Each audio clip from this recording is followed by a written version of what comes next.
नमो नमः बंधुओं, एक बार फिर से स्वागत है आप सबका आपके अपने चैनल एचपी संस्कृत में। जैसा कि आप सब पूर्व रूप में मैंने आपसे कहा था कि मैं अग्रिम भाग में ज्योतिष के विषय में आपके लिए कुछ विषय लेके आऊँगा।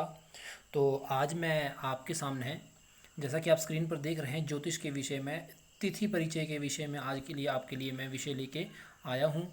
तो दोस्तों, ये जो अब मैं वीडियोस बना रहा हूँ, कृपया करके आप इन्हें अंत तक देखें, क्योंकि अब जो मैं प्रश्न लेके आ रहा हूँ, अर्थात जो भी पॉइंट होंगे परीक्षा की दृष्टि से पूर्णतः महत्वपूर्ण है। तो इसलिए आप पूरी वीडियो को देखें। और चलो समय न गवाते हुए आज के इस भाग को आरंभ करते हैं। तो ज्योतिष के विषय में सबसे पहले सामान्य परिचय देख लें। ज्योतिष क्या है? तो बोला, ज्योतिषाम सूर्यादि ग्रहाणाम बोधकम शास्त्रम, अर्थात सूर्यादि ग्रह और काल का बोध कराने वाले को क्या कहते हैं? ज्योतिष शास्त्र कहते हैं। यह एक सामान्य परिचय है। ऐसे ही मैं आपको बता देता हूँ, ज्योतिष के विषय में से कोई भी ऐसा प्रश्न नहीं पूछा जाता है कि यह किसने लिखा है। ऐसा प्रश्न कोई नहीं पूछेगा। उसके लिए प्रश्न पत्र की विधा कुछ इस प्रकार है, जैसा कि आपके लिए मैं आगे सामने आपके सामने लिखा हुआ है, ज्योतिषाम अयनम चक्षु। सबसे पहले तो प्रश्न यही उठता है कि ज्योतिषाम अयनम चक्षु ये कहाँ पर लिखा गया है। तो मैंने आपके लिए जो वेदांग परिचय के विषय में बताया था, तो मैंने बताया छंदः पादौ तु वेदस्य हस्तः कल्पोत पठ्यते। वहाँ पे मैंने आपको बताया, वहीं पर यह आया था कि ज्योतिषाम अयनम चक्षु निरुक्तम श्रोत्रम उच्यते, कि ज्योतिष जो है वेद पुरुष का क्या है? तो वो नेत्र है। तो यह कहाँ से है? तो यह पाणिनीय शिक्षा के श्लोक संख्या 63 और 64 के अंतर्गत है। तो आप इसे याद रख सकते हैं। प्रश्न टैट में कई बार पूछा जा चुका है कि वेद पुरुष का नेत्र क्या है? तो आपका उत्तर होगा ज्योतिष। या ज्योतिष वेद पुरुष का क्या है? तो आपका उत्तर होगा नेत्र। आगे ज्योतिष के जो अन्य संज्ञाएं हैं, इन्हें आप याद कर लें। ज्योतिष की अन्य संज्ञाएं हैं प्रत्यक्ष शास्त्र, विज्ञान शास्त्र, काल विधान। मूल रूप से जो ज्योतिष का प्रयोजन है वह काल शुद्धि है। काल शुद्धि इसीलिए क्योंकि वह समय का पूर्ण रूप से बोध करवाता है। अब प्रश्न उठता है कि ज्योतिष शब्द की उत्पत्ति किस प्रकार हुई? तो मैंने आपके सामने लिखा है उत्पत्ति के विषय में, द्युति धातु ईसन प्रत्यय। तो द्युति धातु जो है द और य यहाँ पर द्युति में है, तो द के स्थान पे कहा गया जकार आदेश होगा, दकार के स्थान पर जकार आदेश होगा। तो जब द के स्थान पे जो आएगा तो वो शब्द हो जाएगा ज्योति। अब ज्योति शब्द आ गया तो ज्योति प्लस अच प्रत्यय बनने से शब्द बना ज्योतिष। ज्योतिष इस प्रकार से बना। तो ज्योतिष का जो आप यहाँ शब्द दिखा ज्योति, तो ज्योति का आप मूल रूप से अर्थ लगा सकते हैं। ज्योति जैसे दीपक की होती है, उसका प्रयोजन क्या होता है? प्रकाश करना। तो उसी प्रकार ज्योतिष शास्त्र भी एक ऐसा शास्त्र है जो कि अंधकार को हटा करके प्रकाश को सामने लाता है। अर्थात जिस प्रकार प्रकाश के आते ही सब चीज़ों का हमें ज्ञान पूर्ण रूप से हो जाता है, वैसे ही यह ज्योतिष शास्त्र है जो कि हर एक वस्तु को हमारे पुस्ताद ला के प्रत्यक्ष करता है। तो प्रत्यक्ष शास्त्र विषय इसीलिए कहा गया है। अब देखें इसकी परिचय के विषय में थोड़ा सा। ज्योतिष उसे कहा जाता है जो भविष्य, वर्तमान और भूतकाल में होने वाली दशा का ज्ञान करने के लिए आवश्यक हो, अर्थात जिसके द्वारा हमें भविष्य, वर्तमान और भूतकाल का बोध हो, वही ज्योतिष है। जैसा मैंने आपको पीछे कहा ज्योतिषम अयनम चक्षु, अर्थात वेद पुरुष का नेत्र क्या है? ज्योतिष है। जैसे चक्षु के द्वारा हम सब कुछ देख सकते हैं, वैसे ही ज्योतिष के द्वारा भूत, भविष्य और वर्तमान की जानकारी प्राप्त की जा सकती है। इसके लिए सर्वप्रथम ज्ञान होना निश्चित है। तो सर्वप्रथम जान लेते हैं कि ज्योतिष क्या है, ज्योतिष के अंग कितने हैं। तो ज्योतिष के मूल रूप से 5 अंग है, जिसे पंचांग कहा जाता है। प्रश्न कई बार आया है, जैसे आपके सामने ऑप्शंस होंगे 4 कि इनमें से ज्योतिष का अंग कौन सा नहीं है। तो आपको यह याद होने चाहिए, और इनसे रहित कोई शब्द एक बीच में लिख दिया तो आपका उत्तर वह होगा। तो इसके लिए आपको सर्वप्रथम यह 5 के नाम याद होने चाहिए। तो यह कौन कौन से हैं? तिथि, बार, नक्षत्र, करण, योग। दोस्तों, हम एक एक के विषय में विस्तृत रूप से पढ़ेंगे। सबसे पहले हम तिथि के विषय में जान लेते हैं। तो तिथि क्या है? तो चंद्रमा की एक कला को एक तिथि माना जाता है। अब अमावस्या के बाद प्रतिपदा से लेकर के पूर्णिमा तक तिथियों को शुक्ल पक्ष, और पूर्णिमा से अमावस्या तक की तिथियों को कृष्ण पक्ष कहा जाता है। ये आप याद रख लें। इसके पश्चात आपके सामने तिथियां हैं। जैसा कि मैंने आपको ऊपर कहा, चंद्रमा की एक कला को एक तिथि माना जाता है। इसके अलावा तिथि की एक परिभाषा अन्य है, सूर्य और चंद्र के बीच अंशात्मक दूरी को भी तिथि कहा जाता है। इसके अलावा मैं आपको एक और बात बताना चाहूँगा। एक माह में मूल रूप से, जैसा आपने यहाँ पर जाना कि अमावस्या से प्रतिपदा तक 15 तिथियाँ पूर्णिमा तक, जैसे मैं आपको यहाँ पर आगे बताऊँगा, जो आपके सामने लिखी हुई हैं पूरी। तो एक मैं आपको यहाँ पर बता देता हूँ। 15 हो गई पूर्णिमा शुक्ल पक्ष की, इसके पश्चात 15 आई आपकी कृष्ण पक्ष की। तो कुल कितनी हुई? 30 तिथियाँ। एक माह में कुल कितनी तिथियाँ होती हैं? 30 होती हैं। अब यह जो 15-15 दिन का अंतराल रखा है, यह एक है शुक्ल पक्ष और दूसरा है कृष्ण पक्ष। प्रश्न आए कि शुक्ल पक्ष में कितनी तिथियां हैं, तो 15 उत्तर होगा। प्रश्न आएगा कृष्ण पक्ष में कितनी है, तो 15 है, और दोनों का योग कितना है, तो वह है 30। इतना आपने समझ लिया। इसके अलावा एक पक्ष की आपने 15 तिथियां जान ली, और इसके अलावा जो मूल रूप से दोनों में अंतर है सिर्फ एक है, उसके विषय में आपको यहाँ पर बताता हूँ। सबसे पहले तिथियों के नाम देख लें आप। सबसे पहले है प्रतिपदा, फिर द्वितीया, तृतीया, चतुर्थी, पंचमी, षष्ठी, सप्तमी, अष्टमी, नवमी, दशमी, एकादशी, द्वादशी, त्रयोदशी, चतुर्दशी। चतुर्दशी के पश्चात जो पंचदशी नहीं होगा, यहाँ पर पंचदशी के स्थान पर शुक्ल पक्ष में होगा पूर्णिमा और कृष्ण पक्ष में होगा अमावस्या। ये दो प्रश्न मूल रूप से कई बार पूछे जाते हैं कि शुक्ल पक्ष की अंतिम तिथि कौन सी है, तो आपका उत्तर होगा पूर्णिमा। और प्रश्न आए कि कृष्ण पक्ष की अंतिम तिथि कौन सी है, तो आपका उत्तर होगा अमावस्या। इसके अलावा जो तिथियों के जो स्वामी हैं, यहाँ से प्रश्न हर बार पूछा जाता है, तो आप इन्हें मूल रूप से याद रखना है। इसके लिए मैं आपको बीच में थोड़ा सा ट्रिक भी बताऊंगा। सबसे पहले आप देख लें प्रतिपदा। प्रतिपदा के स्वामी हैं अग्नि, अग्नि एक, और द्वितीय के लिए कहा गया है ब्रह्मा, तृतीया गौरी। तो जैसे कि आपको पता है कि स्त्रियां जो है गौरी तृतीया का व्रत करती हैं, तो तृतीया के स्वामी कौन है, गौरी है। चतुर्थी के लिए गणेश चतुर्थी अर्थात स्वामी गणेश है। पंचमी अर्थात नाग पंचमी अर्थात नाग के लिए है। षष्ठी, तो षष्ठी जो है स्कंद के लिए कही गई है। स्कंद जो है मूल रूप से कार्तिकेय का नाम है, जो कि भगवान शिव के पुत्र हैं। सप्तमी के लिए सूर्य, क्योंकि सूर्य के रथ हैं, रथ में सूर्य के रथ में कितने घोड़े हैं, तो 7 हैं। अष्टमी, तो अष्टमी और चतुर्दशी जो हैं यह शिव के प्रतीक हैं, तो अष्टमी के लिए शिव। नवमी दुर्गा नवमी। दशमी काल के लिए कही गई। एकादशी विश्वदेव के लिए, जो कि पितरों श्राद्ध के निमित्ती होती है। इसके अलावा द्वादशी जो विष्णु के लिए मानी गई है, और त्रयोदशी जो कामदेव के लिए है। चतुर्दशी जो शिव के लिए है। पूर्णिमा, पूर्णिमा को जैसे आपको पता है पूरा चांद होता है, तो वो है उसका स्वामी है चंद्रमा। और अमावस्या, जैसा कि आपको पता है कि श्राद्ध काल में अमावस्या को श्राद्ध जो है अगर कोई श्राद्ध बीच में छूट जाए, तो जो अमावस्या को किया हुआ श्राद्ध है सभी तिथियों के लिए परिपूर्ण माना जाता है।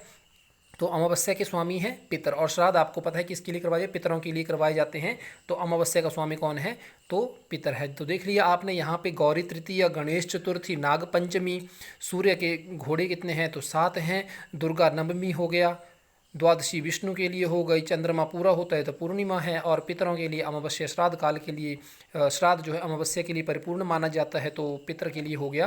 तो इस प्रकार से आप इनको याद कर सकते हैं, ये आसान सा ट्रिक है। इसके अलावा ये जो तिथियां हैं, इनके आगे और स्वरूप भी हैं, जो तिथियों के प्रकार हैं, यहाँ आप देख सकते हैं। जैसा आपने जाना कि तिथियों की संख्या कितनी है, अगर आपसे कोई प्रश्न पूछे तिथियों की संख्या कितनी है, तो आपने उत्तर 15 ही देना है, तब आपने 30 नहीं देना है। अगर पूछा गया कि एक माह में कुल कितनी तिथियां होती हैं, तब आपने 30 लिखना है। आगे चलते हैं। तिथियों के प्रकार, तो तिथियों के प्रकार जो हैं कुल 5 प्रकार हैं। अब इनके विषय में आपको मैं यहाँ पर बताता हूँ। सर्वप्रथम आपको यह क्रम याद हो गया होगा, प्रतिपदा, द्वितीय, तृतीय, चतुर्थी, पंचमी, षष्ठी, सप्तमी, अष्टमी, नवमी, दशमी, एकादशी, द्वादशी, त्रयोदशी, चतुर्दशी, पूर्णिमा और अमावस्या। तो इसके लिए अब जो तिथियों के प्रकार हैं वह 5 हैं। नंदा, भद्रा, जया, रिक्ता, पूर्णा। अब इसके लिए मैंने एक शॉर्ट ट्रिक सूत्र बनाया है, नभज रिपु। मैं इसको हर किसी को अप्लाई करने के लिए कहूँगा। नभज रिपु यदि आपको शब्द याद है तो तिथियों में आपको फिर कोई दिक्कत नहीं आएगी। आप इसको क्रमानुसार याद करते चलें। जैसे प्रतिपदा के लिए 1 के लिए आया नंदा, तो 9 से नभज। भ से भद्रा, तो द्वितीय भद्रा के लिए। आगे था ज से जया, जया आगे तृतीया। आगे था री से रिक्ता, तो चतुर्थी के लिए आ गया। आगे था पू से पूर्णा। इस प्रकार से 1 2 3 4 5 5 हो गई। छठी फिर से ऊपर चलेगी, यहाँ पे नंदा के पास। सप्तमी भद्रा के पास चलेगी। ज से जया, आगे री से रिक्ता जो नवमी तिथि, और पू से पूर्णिमा जो कि दशमी तिथि आ गई। और हर एक की 3 3 तिथियां हैं। आगे फिर से 10 के बाद 11 आया तो फिर से न के पास चले गए, तो नंदा।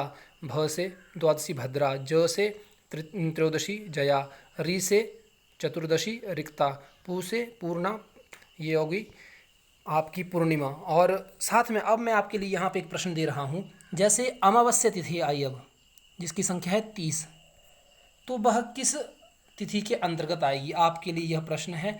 आप कमेंट के माध्यम से निश्चित रूप से बताएं कि अमावस्या तिथि जो है किस तिथि के अंतर्गत आती है। नंदा के अंतर्गत, भद्रा के अंतर्गत, जया के अंतर्गत, रिक्ता के अंतर्गत या पूर्णा के अंतर्गत। अब इनके जो 5 प्रकार की तिथि हैं इनका थोड़ा सा विवरण जान लेते हैं। नंदा तिथि क्या करती है? तो नंदा तिथि जो है दोनों पक्षों की प्रतिपदा, षष्ठी और द्वादशी तिथियों, ये जो कहलाती हैं, क्या कहलाती हैं? नंदा तिथियाँ कहलाती हैं। इन, और आपको एक और चीज़ यहाँ मैं आगे बताऊँगा इसी में ही।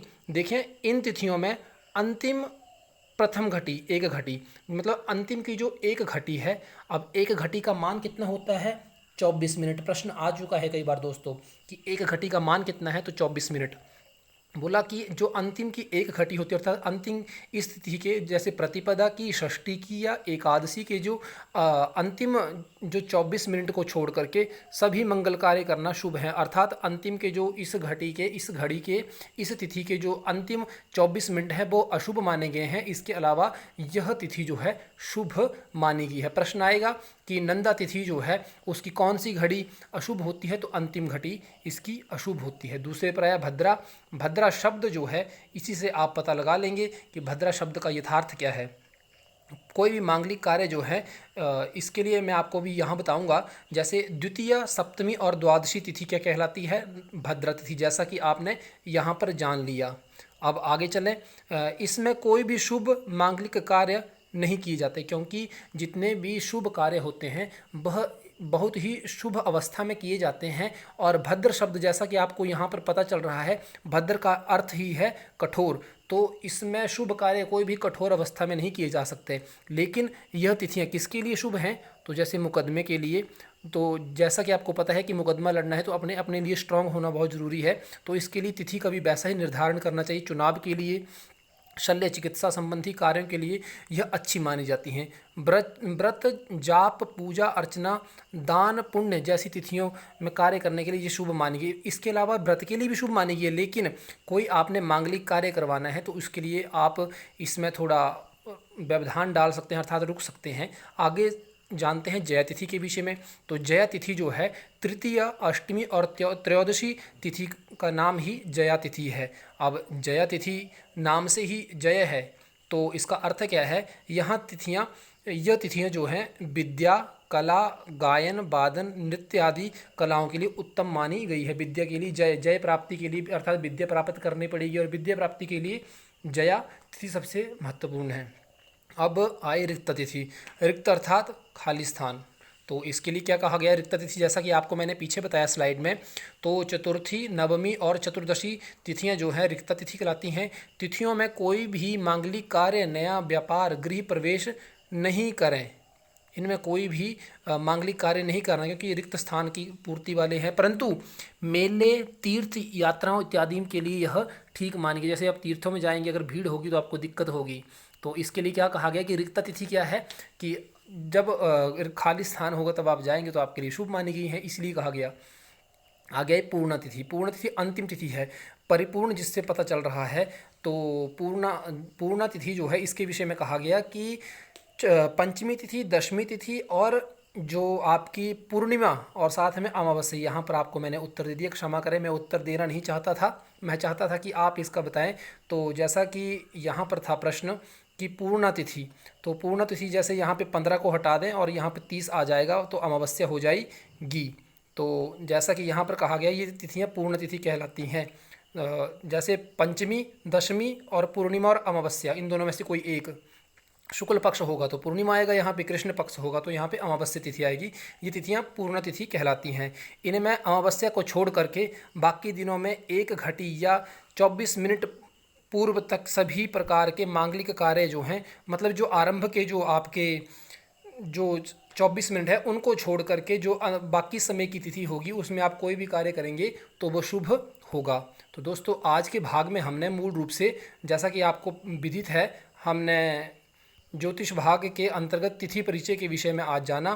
तो अगले भाग में मैं आपके लिए बार और नक्षत्र के विषय में पढ़ाऊंगा। तो आज के भाग में इतना ही, और वीडियो आप पूरी रूप से देखें, तभी आप विषय को पूर्ण रूप से समझ पाएंगे। यदि आपको कोई विषय समझ ना आएगा तो आप कमेंट के माध्यम से मुझसे पूछ सकते हैं। तब तक के लिए नमो नमः।